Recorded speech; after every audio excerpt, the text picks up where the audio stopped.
Can we discuss పరేషాన్ which is అంటే నేను మొన్నటి వరకు I was to tell everybody that month of Madhu is my film of the year, but I watched again Pareshan 2 days back as preparation for this interview, and it's the film of the year for me. Thank you. Like brilliant in every sense. Please convey my compliments to Rupak Ronaldson. Sure. Have you watched? No, you have not rewatched the movie, no? I've not rewatched, but I watched it in theater. Dude, it has got. Ante can we discuss it? Or are you yeah, okay? I can go for like an hour on Pareshan. Ante fresh undi inka memory lo. So it has all these like themes, man, which I didn't, because when you are reviewing, you are in the pressure of reviewing. But second viewing koncham ante it's at leisure. Relaxed. So I noticed all these like things, right? Like in the first scene, the father is in that thing Singareni టోపీ. inside the mine, and in the last And scene, also he goes in after having a yeah, he says I'm not drinking, but then the trick is, you know, like Hulk says, the trick is I'm always angry, like that. He says I'm not drinking, but he only drinks on the job, on the job. right? He drinks, and then you sit on that tunnel and you go in. And the last shot is that there is light at the end of the tunnel. Which comes from his own helmet. Helmet. Like, wow, ante in a comedy movie to put in even like scenes that make, and the cinematography is like beautiful, man. It is like prati frame lo there's a frame within a frame. No. It is just so beautiful. Under that bridge also, when his, I think suspense చెప్పేయచ్చా, when his finger gets cut under the bridge. Yeah. మొత్తం రాత్రి వర్షం పడుతుంటే such a good No, frame. that also looks like it is shot with only mobile lights. I don't know what you guys did, but it is so brilliant, man. It was same like ఇప్పుడు మనకి ఇప్పుడు చార్మినార్ ఏరియాలో ఉండే వాళ్ళకి చార్మినార్ గురించి బాగా తెలుస్తుంది.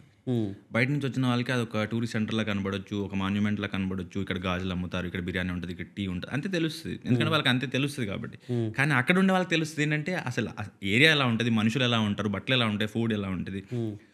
అలాగా రూపక్ వాళ్ళ నాన్న సింగరేణిలో పనిచేస్తాడు. okay.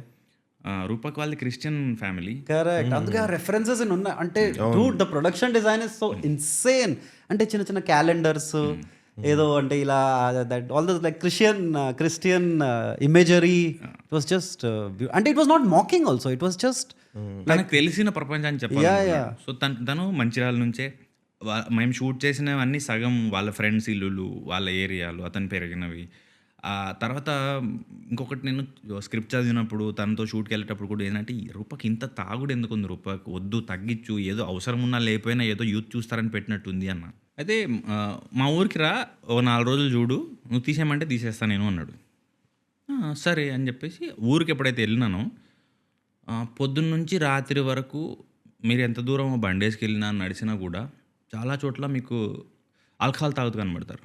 కళ్ళు కాంపౌండ్స్ ఉంటాయి. కళ్ళు కాంపౌండ్స్ కంటే కూడా ఎక్కువ వైన్ షాప్స్ మీదవే ఎక్కువ చూశాను. ఓకే, ఇది ఇలా ఎందుకుంది రూపక్ అంటే, అప్పుడు అతను చెప్పింది ఏంటంటే, మా బొగ్గు బావులు వేడి ఎక్కువ, పని చేస్తారు, ఫిజికల్లీ ఎక్కువ స్ట్రెయిన్ ఉంటుంది. 2 వాళ్ళకి వచ్చే శాలరీస్ వల్ల చేతిలో డబ్బులు ఉంటాయి. సో పిల్లలకి ఇవ్వడం కావచ్చు, వాళ్ళు కొనుక్కోవడం కావచ్చు, ఆ లగ్జరీ ఉంది కాబట్టి వాళ్ళకి రిలాక్స్ అవ్వడం కోసం ఆల్కహాల్కి అలవాటు పడతారు అని. సరే అది ఫైన్. మరి ఆడికి కోపం వచ్చినా, ఫ్రెండ్స్తో పార్టీ చేసుకోవాలనిపించినా, గొడవ పడినా, బారాత్ వచ్చినా, ఏడైనా ఉందంటే మా ఊరు అటనే ఉంటుంది అన్నాడు. సో అప్పుడు నేను అనుకున్నాను ఏంటంటే, ఆలూరు గురించి అతనికి తెలుసు, మా ఊరు గురించి అతన్ని చెప్పమంటే ఎలా ఉంటుందో ఆలూరు గురించి నేను చెప్పినా అంతే గలీజ్గా ఉంటుంది. సో అందుకని చలో మీ ఊరు ఇటు ఉంటుందని నువ్వు నమ్ముతున్నావు కదా, ఇది ఇంతే నిజం కదా, చేసేద్దామని చేసేది అంతే. కాకపోతే దానివల్ల ఏంటంటే, తెలంగాణ సినిమా అంటే తాగుడేనా, ఇక ఇదే ఉంటుందా, ఇంకా దీన్ని ఇజ్జత్ తీస్తున్నారు అనేసి కొంత నెగిటివ్ అవి బాగా అయింది cinema release. which is completely wrong, I believe, because ante if I belong to Telangana and somebody showed my culture so beautifully, I would be proud. Yeah. Hey man, ante it was one of the most ante cool descriptions of drinking, which I thought both the movies did. Month of Madhu did it in a very Andhra way, and Pareshan did it in a very Telangana way. If Pareshan had come before Balagam, then ఈ issue ఉండేది. Maybe అంటే అప్పుడు వారానికి ఒక Telangana film release అవుతూ ఉండింది. అవునవును. So అది ఇంటి రామాయణం, బలగం, ఈవెన్ టిల్లు, తర్వాత చాలా ఫిల్మ్స్ వచ్చాయి కదా, మేం ఫేమస్, ఇవన్నీ రావడంతో ఈ వారం తెలంగాణ సినిమా ఇది అన్నట్టుగా అయిపోయింది, గుంపులో గోవిందా అయిపోయింది. మేబీ దానివల్ల కూడా ఫ్రెష్నెస్ పోయి ఉంటుంది.